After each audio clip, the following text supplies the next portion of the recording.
President Bola Tinubu has written to the Senate seeking the confirmation of the newly appointed service chiefs. Hi, welcome to What's Happening. These are our top 10 stories countdown today. At number 10, a small plane traveling from Kenya's coast crashed on Tuesday, killing all 11 people on board, including foreigners, the airline said. The small plane was en route to Kichwa Tembo, an airstrip located in the Masai Mara National Park, from the tourist hotspot of Diani, when it came down at around 5:30 a.m. local time. Mombasa Air Safari chairman John Cleave confirmed the accident and said there were 10 passengers, 8 Hungarians, 2 Germans, and a Kenya captain.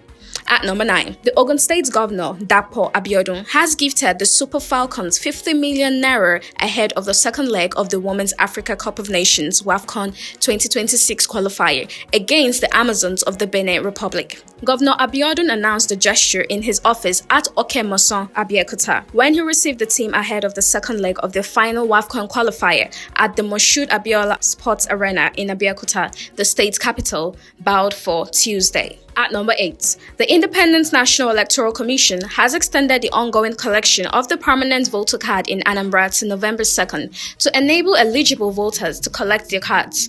According to Eta Messi, registered voters who are yet to collect their PVCs are encouraged to take advantage of this extended window to do so at the designated collection centers across the 326 registration areas in Anambra. At number 7, Governor Dikko Rada of Katsina State on Monday swore in 3 new judges of the Katsina State High Court, urging them to uphold public trust with integrity, fairness, and the fear of God.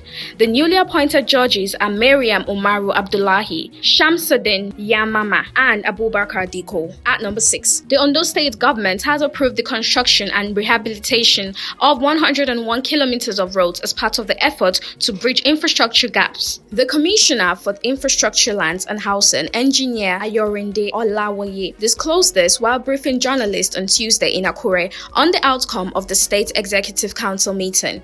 Olawoye stated that the project would cover the construction and rehabilitation of old roads across the state in key locations. At number 5, Governor Nasir Idris of Kebbi State has approved the redeployment of 2 commissioners in the State Executive Council as part of a minor cabinet reshuffle. This was contained in a statement signed by the Secretary to the state government, Yakubu Tafida, and made available to newsmen in Benin, Kebbi. According to the Tafida, the redeployment is in line with the governor's mission and vision of repositioning the civil service for effective and efficient service delivery across the state. At number 4, President Bola Tinubu has reaffirmed his administration's commitment to supporting the Dangote Refinery's planned expansion from 650,000 barrels per day to 1.4 million barrels per day. Tinubu, who was represented by the Minister of State for Petroleum Resources Oil, Henneken Lokbopori, gave the assurance Monday at the 19th edition of the OTL African Downstream Conference and Exhibition in Lagos. At number 3, the chairman of the Independent National Electoral Commission, INEC, Professor Joash Ojo